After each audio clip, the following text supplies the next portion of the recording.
Hello students, welcome to R K study educational channel. इस video में हम लोग क्लास 9th का मैथ करेंगे जो एनसीईआरटी का है। नंबर सिस्टम जो फर्स्ट चैप्टर है और इसके एक्सरसाइज 1.2 को हम लोग सॉल्व करेंगे। क्वेश्चन नंबर 1 और 2 को इस वीडियो में हम लोग बनाएंगे। इसमें दिया गया है state whether the following statements are true और फॉल्स। हमें क्वेश्चन नंबर 1 में 3 स्टेटमेंट्स दिए गए हैं और बताना है कि क्या ये सही है कि नहीं है। अगर ऐसा है तो क्यों है, हमें जस्टिफाई भी करना होगा। तो एवरी इरेशनल नंबर को रियल नंबर में बताया गया है कि ये इरेशनल नंबर रियल नंबर में आते हैं कि नहीं। तो सबसे पहले देखिए कि जब रियल नंबर को हम लोग डिवाइड करेंगे तो ये किस किस रूप में हो जाता है। रेशनल नंबर्स और इरेशनल नंबर्स, ये दो में डिवाइड हो गया। तो इसका मतलब क्या हो गया कि इरेशनल नंबर रियल नंबर में आ गया कि नहीं आ गया, आ गया। अब मान लीजिए कि आप एग्जाम्पल देना चाहेंगे तो इरेशनल नंबर का एग्जाम्पल हम लोग √2 दे सकते हैं, √3 दे सकते हैं, √5 दे सकते हैं, √7 दे सकते हैं। ये सारे नंबर्स इसमें आ जाएंगे। किस में? रियल नंबर में। रियल नंबर में आ जाएगा। क्यों? क्योंकि रियल नंबर के फैमिली ग्रुप में ही तो ये आते हैं, रेशनल और इरेशनल नंबर। तो आप लोग स्टेटमेंट लिख लेंगे। सेकंड नंबर दिया गया है every point on the number line is of the form √m where m is a natural number. m को नेचुरल नंबर बताया गया है। तो सबसे पहले इसको डिफाइन कीजिए। m क्या है? 1 2 3 4 ... m का वैल्यू ये रहना चाहिए। ठीक है, जब ये नेचुरल नंबर है, क्या m नेचुरल नंबर है तो ऐसा होना चाहिए। ठीक है। अब क्वेश्चन के मेन पार्ट में आते हैं। क्वेश्चन का मेन पार्ट क्या कह रहा है कि every point on the number line. तो हमें नंबर लाइन ड्रॉ करना होगा। जैसे मान लीजिए कि ये मैंने नंबर लाइन ड्रॉ किया, यहाँ पर 0 है और इसको 1 2 3 4 5 लिया गया। इधर हो गया -1 -2 -3 -4 लिया गया। तो क्या बोला जा रहा है कि every point on the number line इस रूप में होना चाहिए, √m के रूप में। अच्छा,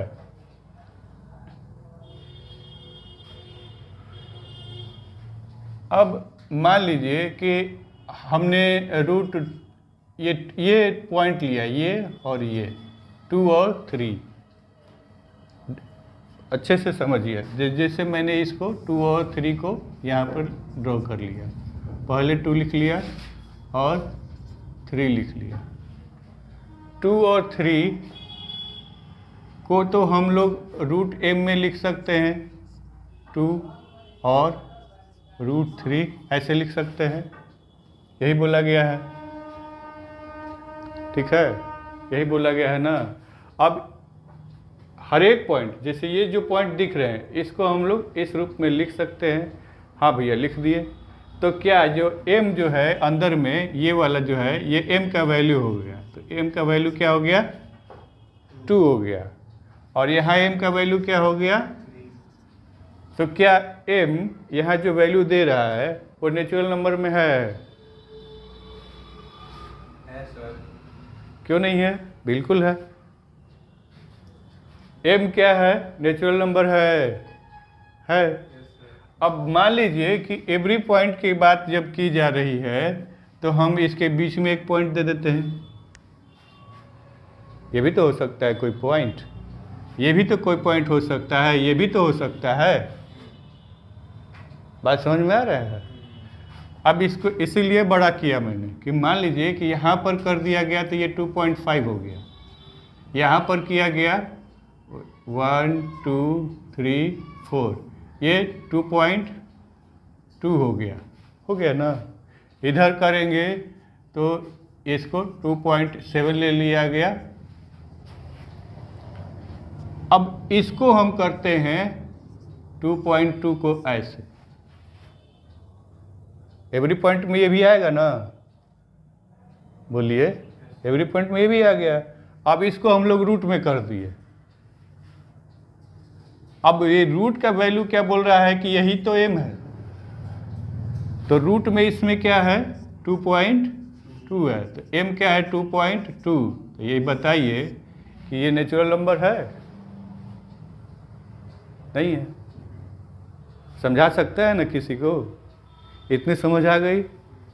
देखिए फिर से देखिए, ये 2.7 है, एवरी पॉइंट में यहाँ भी ले लिया गया, तो ये 2.7 है।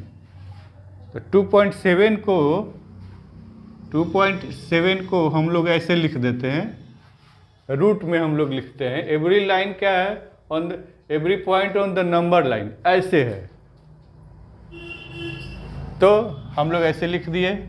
अब ये m जो है 2.7 इज नेचुरल नंबर, नो, तो इसका जवाब हो जाएगा नो, और आसानी से लिख सकते हैं इसको।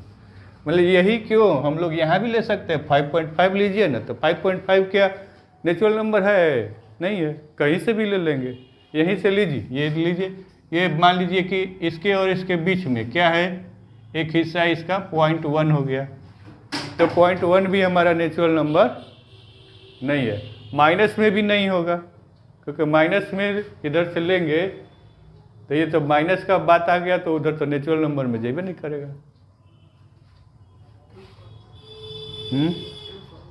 अच्छा ठीक है, मैं ट्रू फॉल्स लिख दे रहा हूँ। देखिए ये क्या था, ट्रू था, और ये क्या हो गया, फॉल्स। ओके, क्वेश्चन नंबर 3 को देखते हैं। इसमें दिया गया है every real number is an irrational number. तो ये देखना है कि क्या सारे रियल नंबर्स इरेशनल नंबर होते हैं। तो ये पहले ही क्वेश्चन के जैसा है, जैसे ये रियल नंबर में क्या हो गया, रेशनल नंबर और इरेशनल नंबर।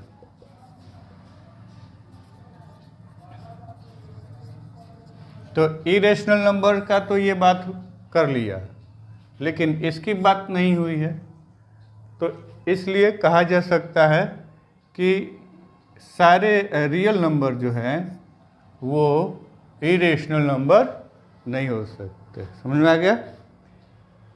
आगे देखिए,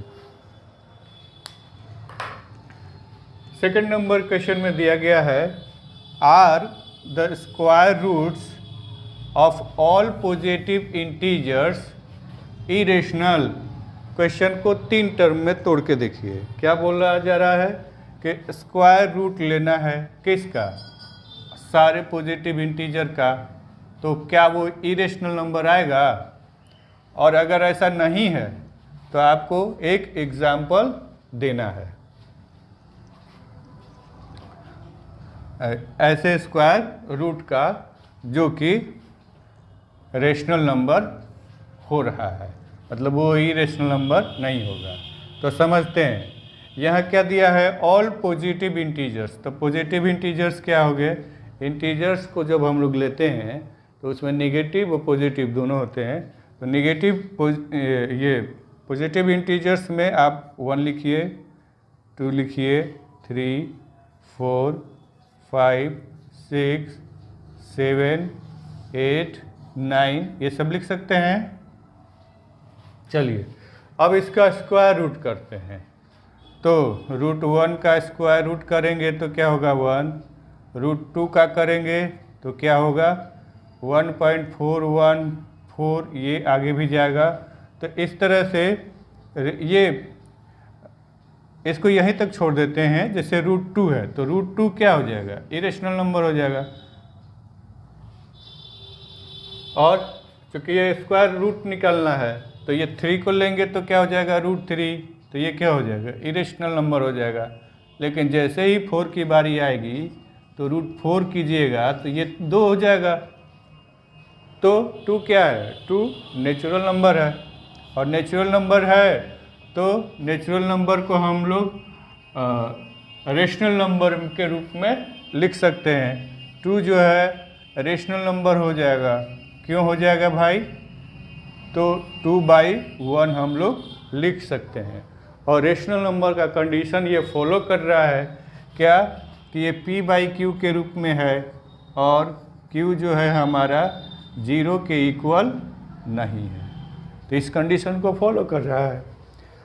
मान लीजिए कि यहाँ से यहाँ तक इन नंबर्स का अलग अलग स्क्वायर रूट करते हैं तो ये इरेशनल नंबर में चले आएंगे, पर जब 9 की बारी आएगी तो ये क्या दे देगा, 3 दे देगा। तो ये 3/1 के रूप में लिखा जा सकता है।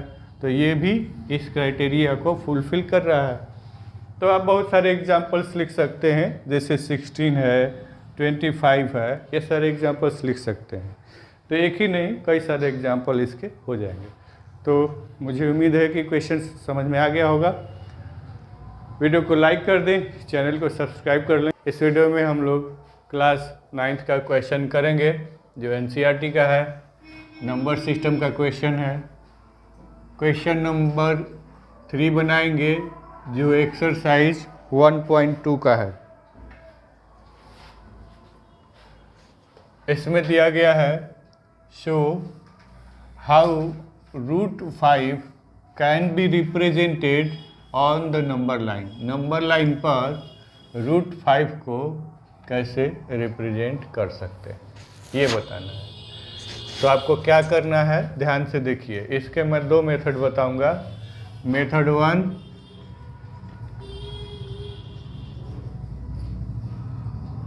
मेथड 1 और इधर बना देते हैं हम लोग मेथड 2। बारी बारी से इनको सीखेंगे। सबसे पहले आपको क्या करना होगा कि √5 है तो एक लाइन खींचिए और इसको आप नोट करिए कि ये O है, या फिर इसको कह दीजिए कि ये 0 है, और इधर हो गया आपका 1, इधर हो गया 2। तो you have to take 2 units horizontally. ये हमने 2 यूनिट का मेजरमेंट हॉरिजेंटली ले लिया, ठीक है। अब क्या करना है आपको कि 1 यूनिट आपको यहाँ से परपेंडिकुलर इस 2 पॉइंट पर ड्रॉ करना है। तो we have to draw perpendicular on 2 of 1 unit. ये 1 यूनिट लगभग इसके साइज के हो गया, तो इसको नोट कर देंगे 1 यूनिट। अब क्या करना होगा कि आपको इसको और इसको मिला देना होगा। यहाँ से इसको मिलाएंगे तो या तो डॉटेड लाइन से मिला दीजिए या फिर ऐसे ट्रायंगुलर शेप में मिला दीजिए इसको, ठीक है। नेमिंग कर दिया जाए। अगर मान लीजिए कि ये 0 है तो फिर आपको एक O लिखना होगा, या फिर कंफ्यूजन हो जाए तो आप इसको A लिख दें, पॉइंट A। लेकिन नंबर लाइन है चूँकि, तो नंबर लाइन के लिए ये 0 है, ध्यान दीजिएगा। अब ट्रायंगल के लिए ये A हो जाएगा, ये हो जाएगा B, ये हो जाएगा C। तो AB आपका 2 यूनिट है। AC आपको नहीं पता, BC लिखिए पहले, BC आपका 1 यूनिट है और AC आपका कितना हो जाएगा? AC आपको नहीं पता है, पर ये क्या हो गया, पाइथागोरस थ्योरम के अकॉर्डिंग ये एक राइट एंगल ट्रायंगल हो गया, क्योंकि यहाँ से हमने परपेंडिकुलर ड्रॉ किया था। तो हम लोग AC जब निकालेंगे तो AC will be AB square plus BC square, AB square plus BC square. तो ये हो जाएगा रूट में, ये हो गया AB 2 है तो ये हो जाएगा 4, और BC हमारा 1 यूनिट का है तो ये हो जाएगा 1, तो ये हो जाएगा √5। ठीक, तो इसका मतलब कि ये हमारा √5 हुआ। अब क्या करना है कि आपको कंपास लेना होगा और उस पर हम लोग पेंसिल लगा करके और आपको आर्क ड्रॉ करना होगा। कहाँ से आर्क ड्रॉ करना होगा ये ध्यान दीजिए।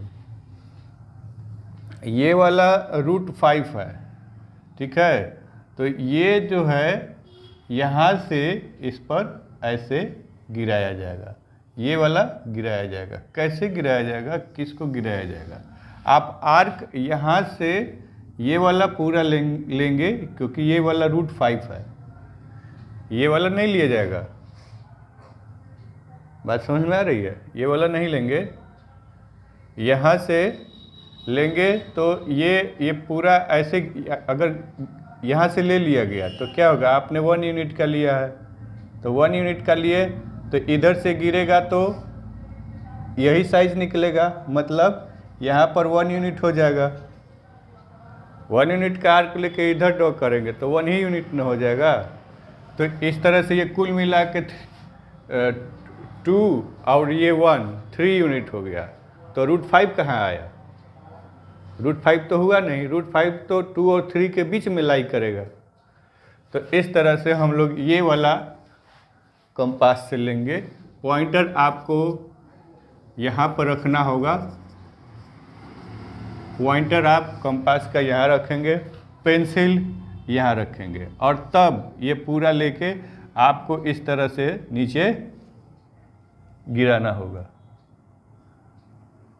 क्योंकि जब आपने मेजर किया √5, मतलब आपने आर्क लिया ये इसको मेजरमेंट लिया √5 का, और जब आर्क ड्रॉ करेंगे और यहाँ पर ये कट करेगा तो √5 का ही साइज न कटेगा। बात समझ में आई? तो ये मान लीजिए कि यहाँ पर 3 है और यहाँ पर ये इसको कट किया, तो कट किया और इसका नाम हमने यहाँ C रखा है तो इसको D रख लिया जाए। Then where is √5? तो √5 का साइज हमारा A2 D विल बी √5। समझ में आया? एक जो दूसरा तरीका मैंने कहा था उसको भी बता दूं, ध्यान से इसको भी देखिए।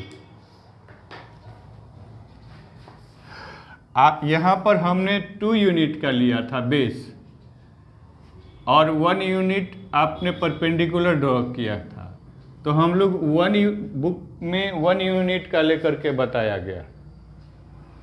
तो 1 यूनिट 1 यूनिट 1 यूनिट को आगे बढ़ाते हैं, उसके हिसाब से ड्रॉ करते हैं। तो देखिए उसको कैसे करेंगे। तो मान लीजिए कि ये आपने 1 यूनिट का हॉरिजेंटल लाइन ड्रॉ कर दिया और ये हो गया, नीचे B लिखते हैं, B हो गया, ठीक। अब ये 1 यूनिट का हो गया। अब इस पर आपने 1 यूनिट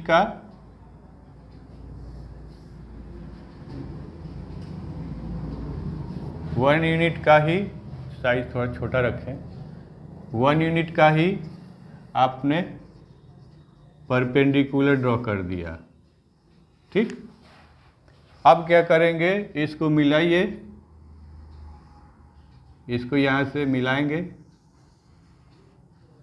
अब जब ये वाला साइज निकालेंगे, ए बी सी हो गया मान लीजिए, तो ए सी जब निकालिएगा तो ए सी क्या आ जाएगा, 1 स्क्वायर प्लस 1 स्क्वायर, तो ये √2 हो जाएगा। ए सी हमारा √2 हो जाएगा, तो ये हो गया √2।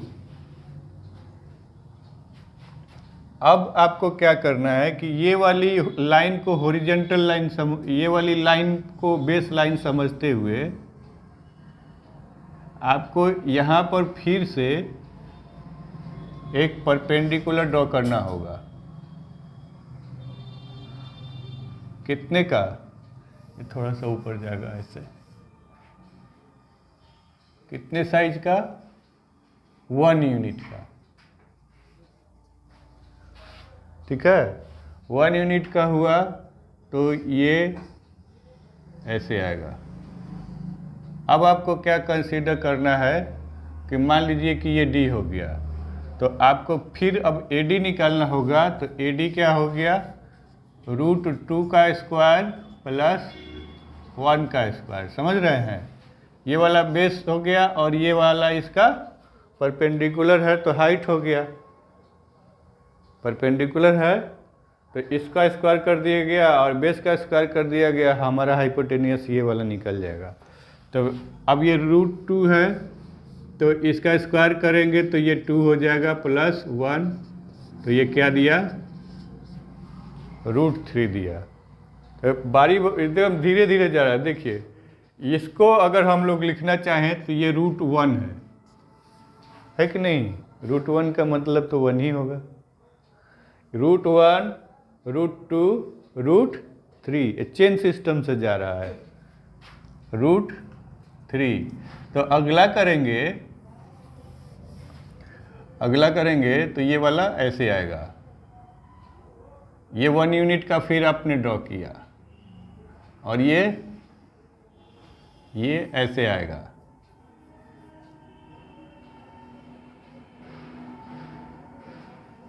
अब ये 1 यूनिट और 3 यूनिट को ध्यान में रखते हुए ये वाला निकालेंगे। डी के बाद ये हो गया ई, तो ए ई जब निकालिएगा तो क्या होगा, √3 का स्क्वायर, ये वाला ये है, √3 का स्क्वायर प्लस 1 का स्क्वायर, तो ये हो जाएगा 3 और ये हो जाएगा 1, तो ये हो गया √4, तो ये हो जाएगा 2, ठीक है। तो ये हो गया आपका 2 लिखिए या फिर √4 इसी सीरीज में लिख दिया गया, ठीक है। अब यही √4 यानी 2 आपने यहाँ पर ऑलरेडी ले लिया था और इसीलिए ये छोटे में बन गया। और यहाँ से ऐसे घूमेंगे तो इतना घुमा के बनेगा और फिर आपको क्या करना होगा, 1 यूनिट लेना होगा, 1 यूनिट, और फिर आपको इसको मिलाना होगा ये वाली लाइन को, ये वाली लाइन को मिला दिया गया। तो इसका नेमिंग कर देते हैं ई के बाद एफ। तो एफ निकालेंगे तो √4 का स्क्वायर करिए प्लस 1 करिए, 1 का स्क्वायर, तो ये 4 + 1 √5। अभी आप यहाँ पर √5 फाइंड किए। अब फिर यही काम करना है कि ये वाला आर्क लिया जाएगा, तो हम लोग इसको आर्क लेंगे और इसको मतलब इसका साइज मेजर करेंगे और यहाँ से हम लोग एक आर्क ड्रॉ करेंगे जो नंबर लाइन को कहीं क्रॉस करेगा। बहुत ज़्यादा ये दूर हो गया, ये नज़दीक ही आएगा, ये ऐसे गिरेगा तो ये कट कर देगा नंबर लाइन को। तो यहाँ पर आपका A to F लिख दिया गया, तो यहाँ G लिख दिया गया। तो AG हमारा √5 नंबर लाइन पर होगा। तो स्टेपिंग इसकी थोड़ी सी लंबी है, ध्यान से सुन लीजिए। पहले 1 है, फिर आपका बेस क्या हो जाएगा, ये वाला हाइपोटेनियस है, √2 हो गया, क्योंकि इस ट्रायंगल के लिए बेस हो जाएगा।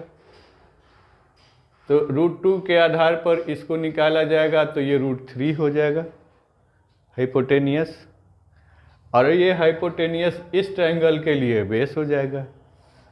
फिर इसको और इसको लेकर के करेंगे तो √2, ये √4 आएगा जो वैल्यू 2 देगा।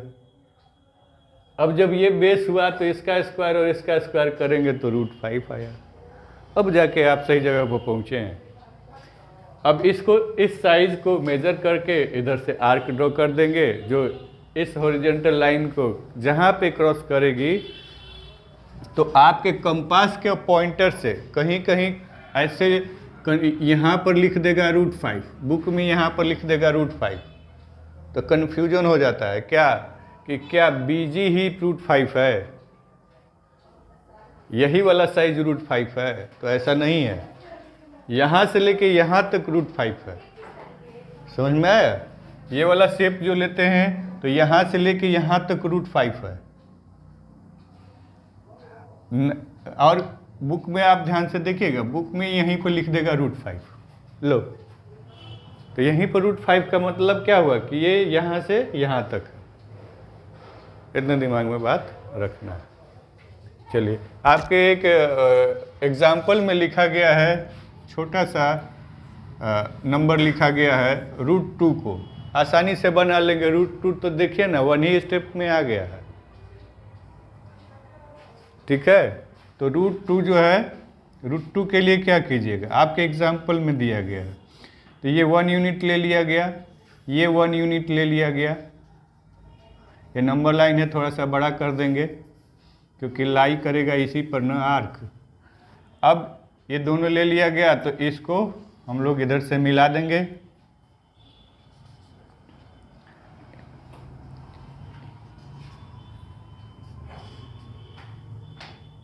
अब जब AB का वैल्यू निकाला जाएगा तो AB क्या हो जाएगा, 1 स्क्वायर प्लस 1 स्क्वायर, तो ये हो गया √2 हो जाएगा ना, 1 और 1 2 हो गया।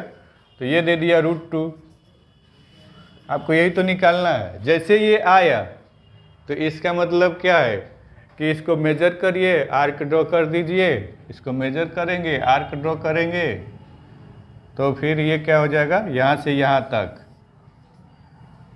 √2 हो जाएगा। √2 का वैल्यू कितना होता है, 1.414 होता है ना जी, हाँ। तो 1.414, तो 1 पॉइंट तक तो यहाँ आ ही गया। अब 1.414, तो ये वाला जो साइज बच गया वो इतना है, एक्स्ट्रा वाला,